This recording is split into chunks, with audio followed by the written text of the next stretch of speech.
Welcome to the Raising Smart Kids podcast. I'm your host, Yang Pratt, and each week we'll explore ways in which the arts can help you raise a smarter kid.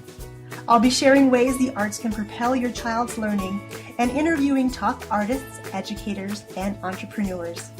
These guests will share why the arts are so very important to your child, along with actionable ideas you can easily implement into your already busy schedule. Make sure you subscribe to the podcast here on iTunes and share us with a friend. For extra tips on raising smart kids, head on over to artsmartparenting.com and click on the Live tab. Happy Friday, Art Smart parents, and welcome back to our series on choosing activities for your kids this summer and beyond. Today, we're talking about how to choose a dance school for your kids. Depending on your town, there could be an abundance of activities, or there may be very few. There are a number of factors to consider when choosing a dance school for your kids. And today we're going to talk about the top 7 mistakes to avoid. And while I'll share this list with you, it's by no means exhaustive. It gives you enough information to make informed decisions about where to send your kids for dance classes. The top 6 mistakes to avoid are location, physical space, staffing, curriculum, performance opportunities, a school's mission and philosophy, and pricing. To kick things off, mistake number 1 is letting location dictate your choice of dance schools.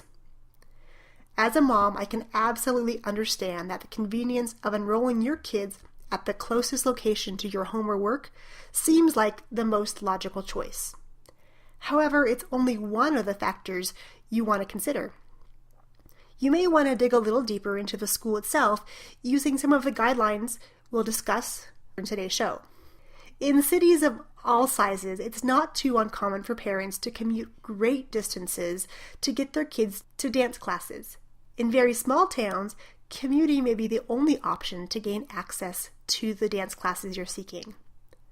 At my performing arts school, we have a number of students that commute up to 1 hour each way so their kids can take dance classes which aren't available in their small towns. The interesting thing is that these students often have the best attendance because they really value their time in class and what they're learning. If you think about the commitment it takes to drive to class each week, in addition to the time spent in classes, you can begin to see why their attendance is stellar.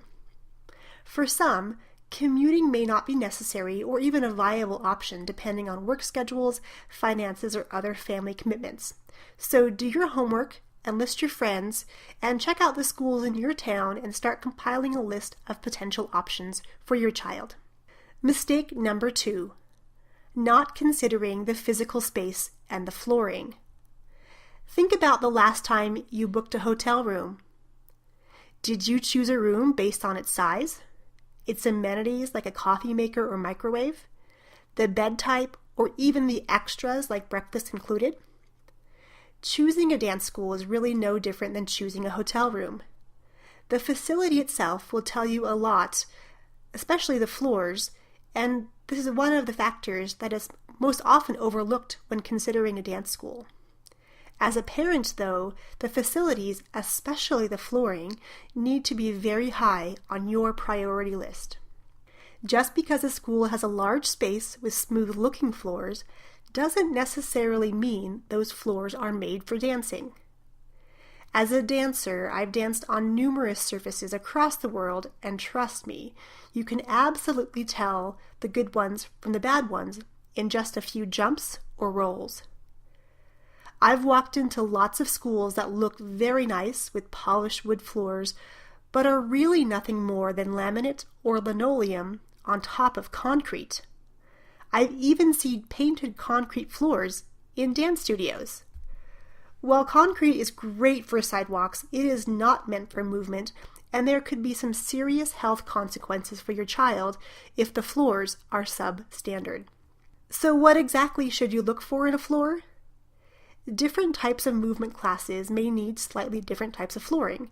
However, the ideal type of flooring for any movement, you're going to want to look for something called a floating floor. As the name implies, the floor floats above the subfloor. If the subfloor isn't concrete and is perhaps solid wood, that would absolutely be a great alternative. On top of the floating floor, there should be laid what is known as Marley flooring in the theater and dance world. Now, a Marley floor is a dense vinyl flooring that is tough and durable, and rolls that are taped on top of a subfloor or floating floor. And this stuff is absolutely heavy. Our last 5 rolls weighed over 1,000 pounds. Marley floors are designed to prevent slippage and provide an extra layer of cushioning. To put that into perspective, gym floors are usually very sticky to accommodate sports such as basketball when traction is important. For dance, sticky floors can lead to injury. Imagine sticking your foot in chewing gum or tacky glue and then trying to turn on that foot. Not only is this a dangerous proposition, ankles, knees, and hip joints are at risk. Along with the wood or floating floor, the Marley absorbs much of the shock of movement, which can help to prevent injuries. So how can you find out about this information? The schools you contact should be very forthcoming about the types of flooring they have. If they aren't and skirt around the issue, you can bet their floors are not up to par. There are even schools out there that don't believe the type of floor is important at all. The reality is that most schools don't spend thousands of dollars that it costs to purchase good flooring. They usually make do with what's already in the building, including carpeting, or substitute cheap floors covered in some sort of sealant to make the floors appear smooth. Trust me, I've seen just about every type of floor imaginable.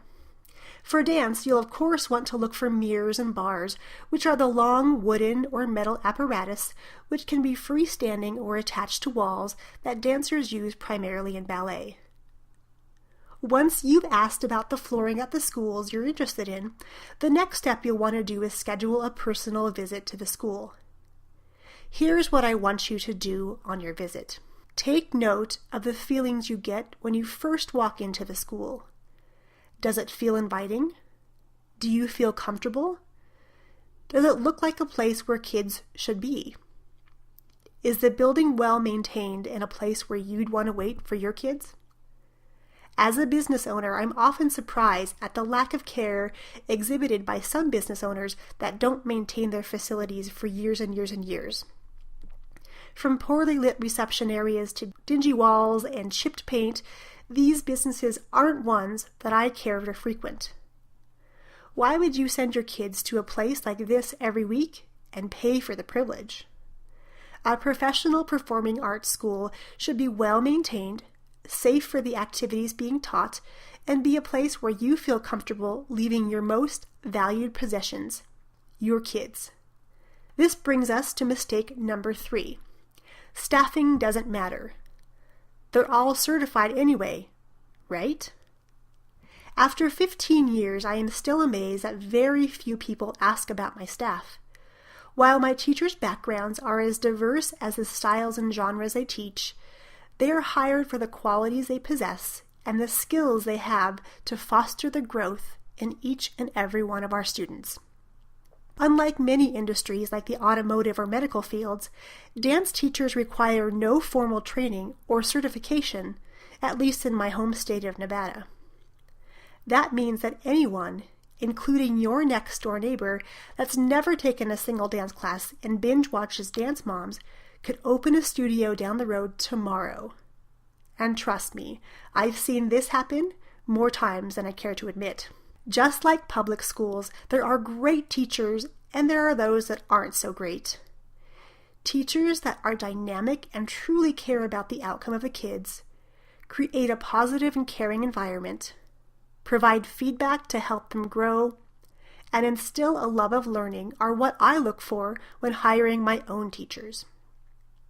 On your visit to the schools on your list, observe the interactions between teachers and their students. If you're able to, attend their performances or at the very minimum, view videos online to get a sense of the standard of quality. Professional schools have professional staff that are paid, receive ongoing training, take pride in the work they do, and enjoy seeing the growth of their students and applaud their efforts every step of the way. In addition to teachers, having staff that can assist you when you need help or have questions is a huge important consideration. If a teacher is coming out of class to answer the phone or talk to everyone, including you, that comes to the door, how is she supposed to teach your child? Mistake number 4, not asking about the curriculum and if it's age appropriate.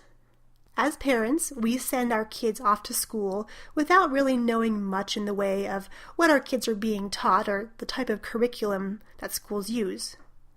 When choosing a dance school, however, finding out this information is critical, as it could mean the difference between your child progressing through documented levels of learning or being taught random skills at random times. Here are some questions to ask. Do the teachers use any sort of curriculum or lesson plans for classes? Are recognized learning materials for classes being used, or are teachers whimsically going week to week and teaching what they feel without regard to your child and his or her outcome? Kids should be learning skills and how to put them together, not just the steps of individual dances. Part of the learning process in dance is learning a new skill and being able to apply it in different situations, such as choreography. If a dancer learns dance after dance, but doesn't learn individual skills or how to properly connect those skills, all he's learned is to copy someone else's movement without really understanding the mechanics or the execution. This is like learning lots of new words in a new language, but never learning how to put those words together in a sentence, let alone a paragraph.